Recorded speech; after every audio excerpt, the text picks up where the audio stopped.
We'll be predicting the Denver Broncos 53-man roster. Sayre and I share each of our 53-man roster projections on the offense, defense, and specialist side of the ball. You get that and much more on today's brand new episode, Locked On Broncos. You are Locked On Broncos, your daily Denver Broncos podcast. Part of the Locked On Podcast Network. Your team every day. What's up, Broncos country? Welcome into a brand new episode of Locked On Broncos, your daily Denver Broncos podcast. Part of the Locked On Podcast Network, your team every day. Thank you so much to everybody in Broncos country for tuning in and making Locked On Broncos your first listen of the day. Free and available everywhere you get your podcast in audio format, or whether you watch us on YouTube, do us a favor, hit that subscribe button or follow so you never miss out on a day's worth of Denver Broncos news, content, coverage, and more. From the South Stands to the end zone, I'm your host, as always, Cody Roark, Broncos beat reporter for Mile High Sports, joined alongside by my co-host, as always, Sayre Bedinger, site expert, predominantlyorange.com. All right, Sayre, this is the week where the Broncos have to trim the roster from 80 players to 53. And on Sunday, the Broncos coaching staff and personnel department, they group together, as they're probably going to have long hours of conversations about which players they believe add value to the offense, defense, special teams, and which players they maybe hope to claim through waivers. I know you and I have our own offensive projections, my man, so let's waste no time. Let's get into it.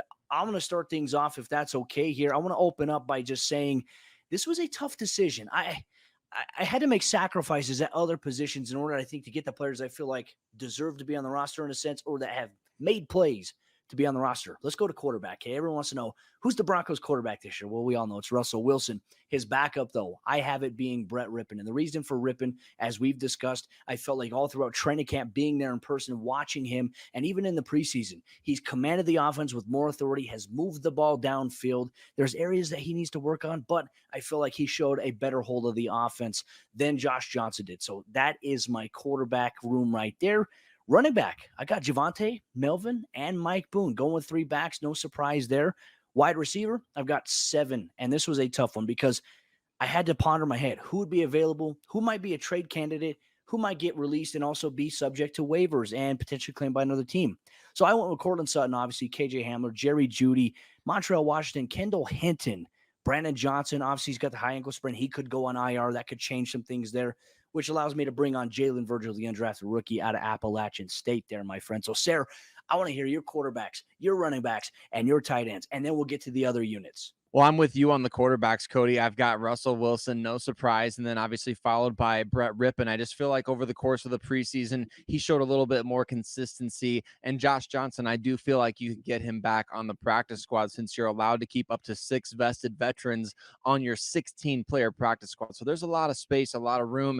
And Josh Johnson, he was only guaranteed $100,000 for signing with the Broncos, so I think he would make a decent chunk of change coming back to the practice squad as well, Cody. So I think there's some benefits to that for him. Running backs, I'm the same as you. Javonte Williams, Melvin Gordon, Mike Boone. I think that's going to be, I would say, I mean, dare I say it, Cody, the best stable of running backs in the NFL. I feel like the Broncos are really set there.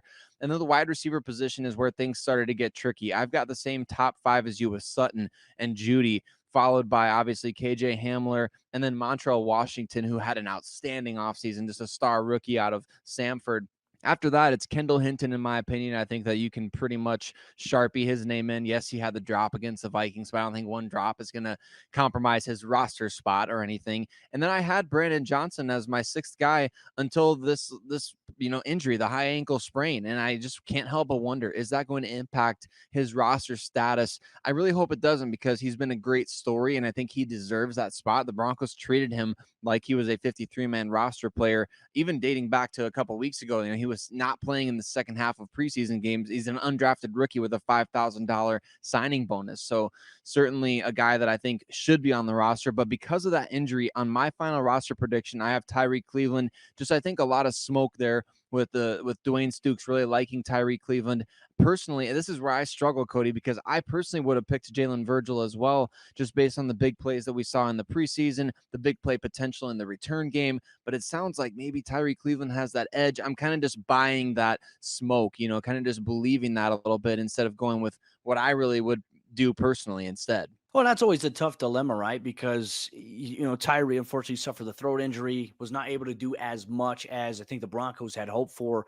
Just one of those things, right? And I think you have to maybe get the pulse on the player. Like, would he be able to clear waivers? I mean, I feel like he would be able to clear waivers, but who knows at this point? There's a lot of people that know a lot more than me, man. So, you know what? We'll roll with the smoke. I respect your picks there. But now let's get to the tight ends, the offensive line, and the specialists. Now, a tight end. I went with 4 players here, Sayre, and with the mind that one of these guys or 2 of these guys could play the fullback role if necessary. Granted, they haven't been working that position.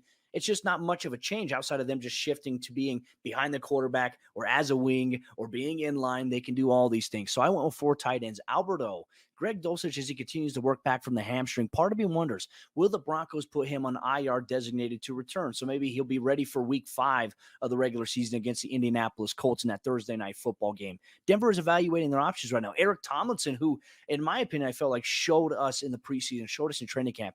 He's underrated as a pass catcher. He's not going to be a big downfield threat, but he can be a guy that can catch it at 4 to 5 yards, get upfield, and move the chains. Not to mention he's a good blocker. I had a very hard time letting go of Eric Sauber. So for me, I went with 4 tight ends. Sauber was my 4th guy, a guy who can block for you, a guy who can catch for you. I think he's an all-purpose tight end right now, and he adds a little bit of an element, and he's got a chemistry with Russell Wilson that I think will be valuable at some point this season. My offensive line, this is going to be crazy. So I don't think there's any surprises here, and I think generally we might be in agreement. I'm going to go with who I believe the starters are, who the backups are, okay? There's Garrett Bowles, Dalton Reisner, Lloyd Cushenberry, Quinn Miners, Billy Turner, Calvin Anderson, Cam Fleming, Luke Wattenberg, Netani Muti, and Graham Glasgow. I've got them keeping 10 offensive linemen. Usually, I think that 10 to 11 is where most NFL teams kind of have this threshold.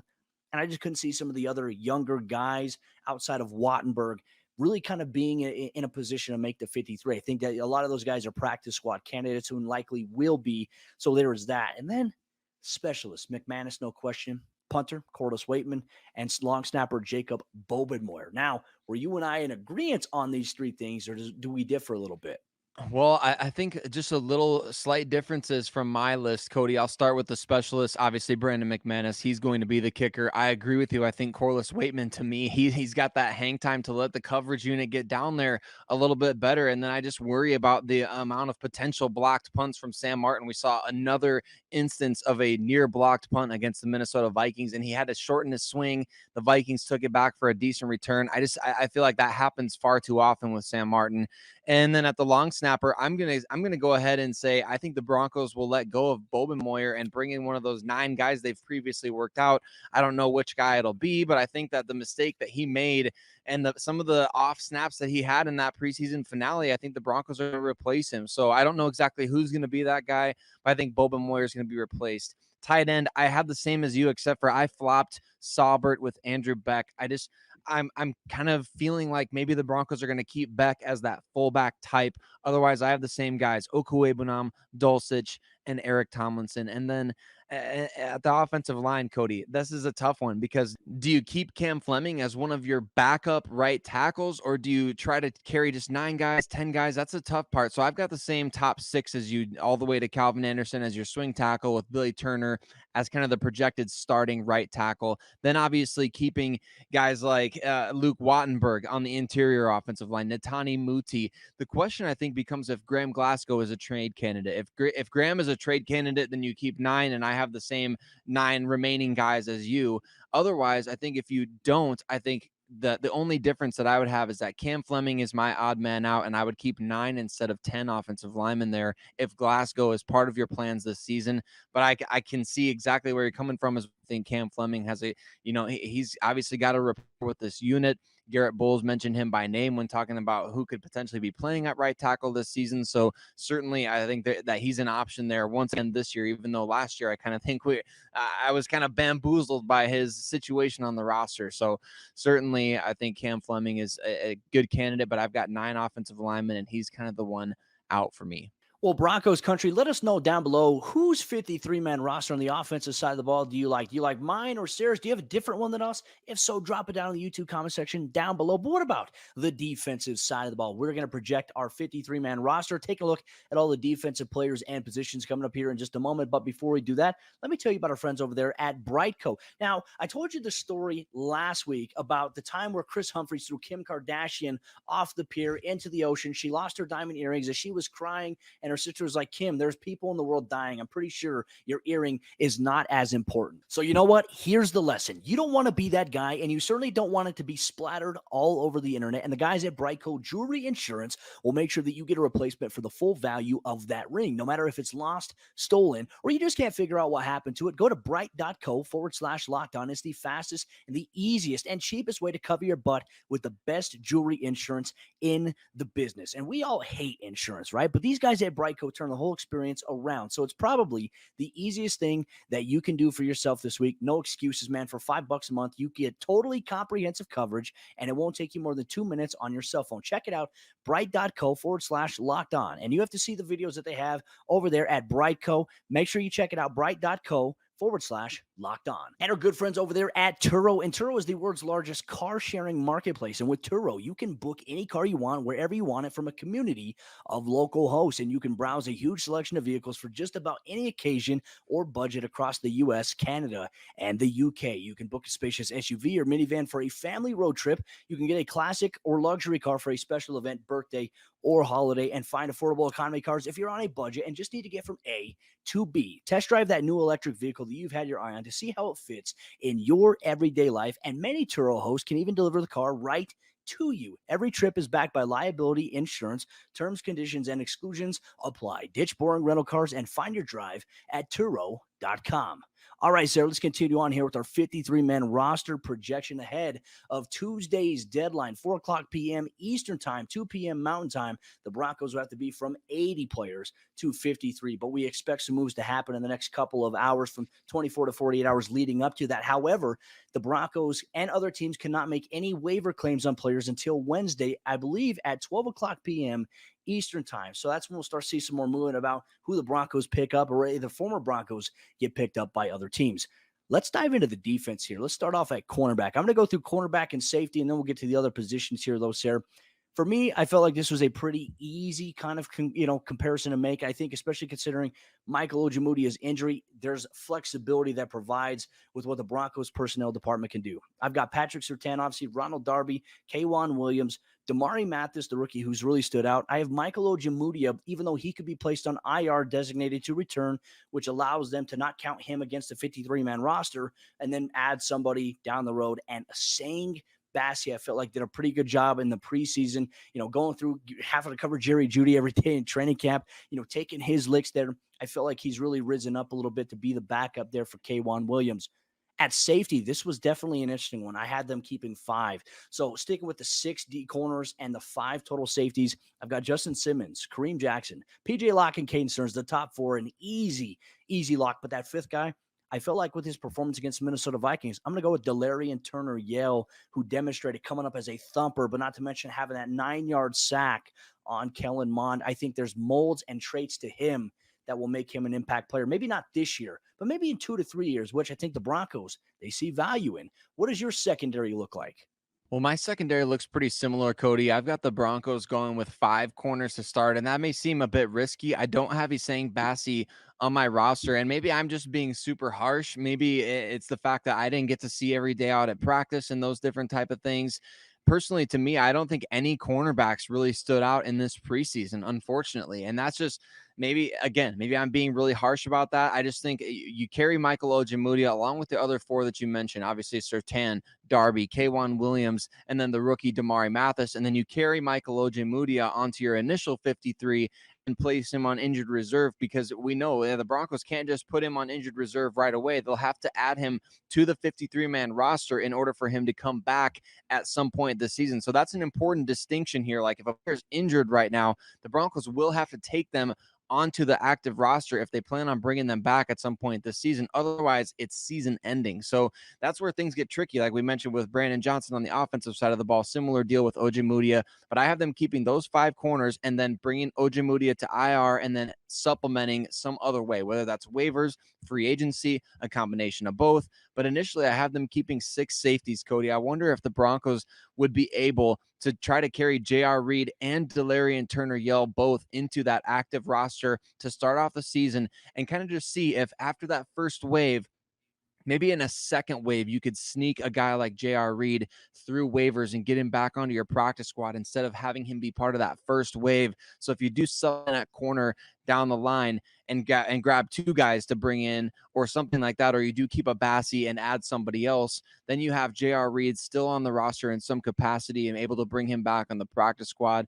I just don't know. We'll talk about that a little bit later, but I think that I have them keeping 5 corners and 6 safeties on this roster to begin with, and that's due to the versatility at the safety position. I think that's been key for the Broncos in the preseason. Turnabout is fair play, my friend. I like those picks, and I'm very excited. Like, this is like number crunching. This is math, like putting together the roster, all the spots. And you're like, wait, I'm over. That's 54 players. Like, that was the struggle with doing the 53-man roster was, well, if I keep this guy and I want to keep this guy because I don't want him to go through waivers, well, then I'm over the limit. I'm not going to have enough bodies there. That's a good point there. Let's get to inside linebacker, outside linebacker, and the defensive line. Inside backer, I've got them keeping 4 guys. I've got them keeping Josie Jewell, Jonas Griffith, Justin Sternad, and Alex Singleton as their 4 linebackers. Now, keep in mind, Barrington Wade did revert to IR, which I do believe his season will be done, but he'll be able to be around the team facility for an entire year. Now, I got to double check and make sure that's accurate, but they also have Jeremiah Gemmel, who I do think they expect to pass through waivers, that they do plan on bringing back onto the practice squad. So in the event a player gets injured in a game, the next week you can call up Jeremiah Gemmel and you can protect him. You can put him on your active roster for a week or 2 and then revert him back and protect him without having to go through the waiver process, which I love that about the NFL's new rules there. Those are my 4 inside backers. Outside linebacker, Randy Gregory, Bradley Chubb, Nick Bonito, and Baron Browning. I went with 4, which I feel like is super, super risky, right? Because we've seen Denver go with 5, sometimes 6 outside linebackers. And it's a big risk, I think, that I took because of Randy Gregory and Bradley Chubb when we factor in the availability history. So this, for me, like, my job would be on the line if I was the GM and I just went with 4 guys. It was really hard because you have to factor in the other positions there. If I was going to keep, 7 receivers on the Broncos roster, I had to make sacrifices at outside linebacker and at defensive line, which was a very tough decision. So maybe a Jonathan Cooper clears waivers, ends up on the practice squad. Maybe an Aaron Patrick does the same thing as well. Kind of the same situation. There's an injury. You can bring them forth.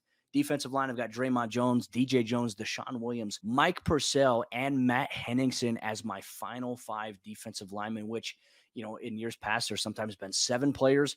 5 is certainly risky at this point as well. And I think that I really sacrificed some of the defensive positions to carry extra playmakers on offense, which is a gamble. And we'll see if I'm right. We'll see if I look like a moron when it's all said and done. But who do you have at inside backer, outside linebacker, and defensive line? Impossible to look like a moron, Cody. This is harder than doing the NCAA bracket, I feel. Even though we watch this team every single day, I mean, I don't think I've ever predicted the 53-man exactly right. So, but we'll see. Maybe this will be the first time for one of us for sure. But I think defensive line, I'm very similar to you. I've got the same top 4, Draymond Jones, DJ Jones, then obviously Deshaun Williams and Mike Purcell. I've got them followed by Ioma Uwazurike. Just a little draft status. I know that's not exactly the way that it's not exactly the fair way to play the game, right? But I think his draft status over at Henningsen, I think there was enough inconsistency from both guys that maybe you could sneak both of them onto your practice squad if you want to keep a veteran there, or maybe Jonathan Harris, maybe the team likes him better.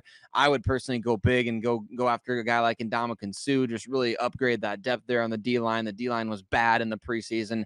So I would maybe try to sneak both on the practice squad. But as it stands, I've got 5 defensive linemen, keeping Ioma Uwazurike based on pretty much strictly just draft status. I don't think we saw a ton from him. He did some decent things in that Vikings game. At the off-ball linebacker position, the inside linebacker spot, I've got the same 4 guys, Cody. No differences there. Josie Jewell, Jonas Griffith, Alex Singleton, Justin Sternad, I think the Broncos have guys that can contribute on special teams. I think they feel confident after this preseason that, Singleton or Surtain, they could probably step in if need be. And then, like you said, you can shuttle guys up from the practice squad. I think we'll see a lot of teams doing that at off-ball linebacker because it's just not as in vogue a position in today's NFL. And then at the edge position, I've got a whopping 6 guys. So you've got 7 receivers. I've got 6 edge, and I have the Broncos trading Malik Reed. I don't know exactly where that's going to go down or how that will go down. I do think he's arguably their most easily tradable asset right now in terms of a starter ready edge guy. There's a lot of teams around the league that need starting caliber edge players, specifically like the Baltimore Ravens need somebody week 1 to start off the edge. They've got multiple injuries there for guys. I think the Broncos could easily get a 4th or 5th round pick from Malik Reed. I think they should. That would save them nearly $3 million on the cap, Cody. So I think it's just a no-brainer for the Broncos to get him a better opportunity to play because, like you said, Bradley Chubb, obviously Nick Bonito, the rookie, Baron Browning, Randy Gregory, the team's starter, the big money free agent acquisition. Then you've got Jonathan Cooper and Aaron Patrick. To me, those are 2 core special teams guys. So I think the Broncos will try to find a way to keep as many as they can. But at the same time, like you said, you got to crunch numbers somewhere. And if you make one decision at a certain position on offense, that affects your defense. And if you make the decision at corner, it affects your edge. So one way or another, I think the Broncos have to find a way to get as many of these guys back as they can.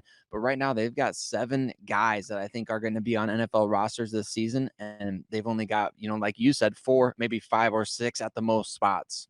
Man, I tell you what, it's like robbing Paul to pay Peter in this kind of situation when we talk about roster construction at Broncos country. Let us know your thoughts on our defensive picks. Drop yours down below in the YouTube comment section as well. But coming up here in just a moment, we're going to talk about some players who could get scooped up by other teams if waived. Players that we believe that if the Broncos decided to waive, Denver might not get them back. We'll get to that coming up here in just a moment. But before we do that, let me tell you about PrizePicks, the sponsor of today's episode, Locked On Broncos. And for week 1 of the regular season, I'm taking Russell Wilson to throw for more than 300 passing yards, Derrick Henry to rush for more than 85 yards, Cooper Kupp to score more than 1 touchdown, and Tyreek Hill to catch less than 5 passes. With PrizePicks, you pick 2 to 5 players, and if they go score more or less than their PrizePicks projection, you can win up to 10 times your money on any entry. No competing against other people. It's just you versus the projections available. Download the PrizePicks app or go to PrizePicks.com to sign up and play daily fantasy sports. First-time users can receive a 100% instant deposit match up to $100 with promo code LOCKEDON. So if you deposit $100, PrizePicks will give you $100. If you deposit $50, they'll give you $50. Don't forget to enter promo code LOCKEDON and sign up for an instant deposit match of up to $100. Which Denver Broncos players could be scooped up by opposing NFL teams if the Broncos release them ahead of waivers? Thank you so much for making Locked On Broncos your first listen of the day every single day on your favorite audio podcasting platforms or whether you watch us on YouTube. We appreciate you so much. So, Sayre, with some of the impact players that the Broncos have had throughout the preseason and training camp, they can't keep everybody. There's going to be some surprise cuts. We all know it. So, let's get into the conversation with player names who we believe that if released would be scooped up or have the best chance of being scooped up by another NFL team. I'll start things off here. I'll go with 2 guys, Jonathan Cooper being one of them, especially with the sack performance he had against the Vikings, the pressure, the high motor. We saw it here once again. And Jalen Virgil, the undrafted rookie free agent out of Appalachian State, who was just a dominant force as a receiver making impact plays downfield. Would like to get a little bit more run in the return game. I know that he told me post-game that he messed up on that kick return. He wishes he could go back and redo it. Maybe he does get another chance, but if the Broncos release him, I feel like these are 2 players that may not clear waivers. And then who are 2 players that you feel like wouldn't clear waivers?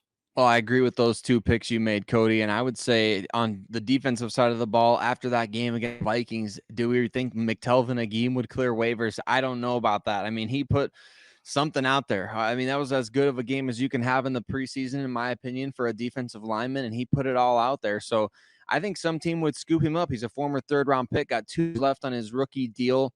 Very attractive option on the waiver wire if you're another team looking to claim somebody like that. So some potential there. J.R. Reed as well. I feel like he did a lot of good things. He to me, Cody, made the best plays in coverage outside of the P.J. Locke interception throughout the preseason. And he made some nice hits as well. And he showed that he can play some special teams. I think J.R. Reed has some value there. And so I think those 2 guys really on the defensive side of the ball, I think if the Broncos let him go, they would get scooped up. And I think both you and I, Cody, agree. We didn't have McTelvin Agim on our final roster. So unless he's getting traded, I think we see him being on another team, another roster here in a couple of days. So it'll be fascinating to see what George Paton could do. He said during the preseason game, he said, I expect to lose some players on waivers. And I think that the Broncos are ready for that. But hopefully George is working the phones and trying to get those trades done, because some of these players are very valuable. I could see the Minnesota Vikings taking a game. Obviously, Ed Donatel being able to see his former guys up close and personal on Saturday. Let's go 1-1 here now to close out today's episode, Lockdown Broncos. I'm going to go with the guy on the offensive side of the ball, and he was a guy that I had in my 53-man roster, Eric Saubert at tight end. I just have a feeling there's going to be a team out there that will need a playmaker at tight end, a guy with size and a guy with offensive upside that can also run block. Eric Saubert, I mean, for the kind of under the radar veteran status that he's had in his career, I think he'd be a perfect candidate for some other team to scoop up off of waivers. Now, do you agree with me on that one? And who is your final pick? I do agree with you, Cody. I feel like Saubert, he put a lot of positive headlines out there. One of the stars early on in training camp, right? And like you said, some good chemistry with Russell Wilson. I think if a tight end needy team out there, a guy can play special teams, he can block, he can catch, he's got some good athleticism. I think Saubert would get picked up for sure. And I've got Brett Rypien as the final guy. I think that we've talked about this before, but it's worth repeating at this point because we're getting down to the nitty gritty here. But if the Broncos did try to sneak Brett Rypien through waivers, you just can't help but wonder, would they be able to do it? I think Brett has shown improvement over what we've seen from him in the past. Obviously, he had those couple of really long drives that ended in 0 points. I think it's going to stand out in a lot of people's minds, but at the same time, I think he showed some great progression. He's great for the quarterback room. He's a really smart guy. A lot of people think maybe he's got a future as a coach in the NFL. He's probably not going to end up being a long-term starter for anybody, but maybe he has ascended now to that point where he's a quality backup.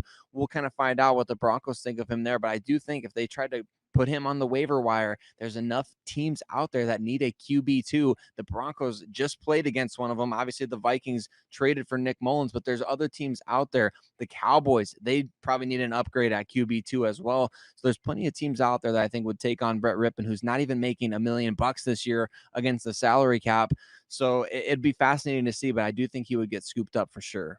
Well, Broncos country, let us know down below which players you believe that if the Broncos released them ahead of roster cuts would have the greatest risk of being claimed by another NFL team. Drop them down below here on YouTube. But thank you so much, Broncos country, for tuning in and making Lockdown Broncos your first listen of the day on your favorite audio podcasting platforms, or whether you watch us on YouTube. Don't forget, hit that subscribe or follow button if you haven't done so already. On Monday, the Broncos will introduce Damani Leach as their new team president. And so I'll be there for that press conference. We'll see if we get any good insight from him, some of his plans for the future of the organization, especially on the business strategic side of things, not to mention the stadium side. I'm very excited to be able to hear a little bit more about him. Plus, we'll have you covered with all the roster cut news and transactions for the Broncos 53-man roster here, the Lockdown Broncos podcast. We appreciate you so much, Broncos country. We'll see you tomorrow for a brand new episode of the show.